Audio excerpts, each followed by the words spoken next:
Тамом бинандагони Хабар ТГ, ман Абиҷон Юсупов бо шумо мебошам. Дӯстони азиз, лайк монданро фаромӯш накунед ва ба канали мо обуна шавед. Тибқи иттилоии дафтари матбуоти раиси ҷумҳурии Тоҷикистон дар маросими оғози фаъолияти корхона ба Эмомалӣ Раҳмон гузориш дода шуд, ки самти асосии фаъолияти корхонаи навтаъсис коркарди оҳанпора ва истеҳсоли ду намуди масолиҳи сохтмонӣ арматур ва нохил бо андозҳои гуногун мебошад. барои идора намудани дастгоҳу технологияи замонавӣ ба бандобасти маҳсулоти истеҳсолшуда 150 нафар мутахассиси маҳаллӣ ба кори доимӣ ҷалб карда шуданд.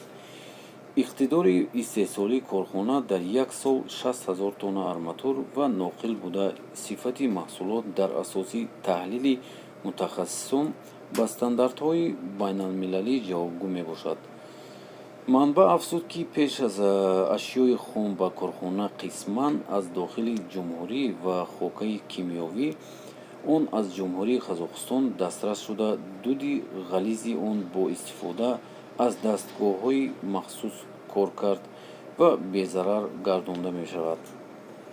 тавре иттилоъ дода шуд, ки барои бо сифати хуб истеҳсол шудани маҳсулоту корхона дастгоҳу технологияи муосир дар доираи ҳамкорӣ аз ҷумҳурии мардумии Чин дастрас ва васлу насб гардида, маҳсулоти ниҳоӣ арматура ва нохил пас аз коркарди оҳанпора, истифодаи моддаи кимиёвӣ ва об кардан омода ва банду баст карда мешавад.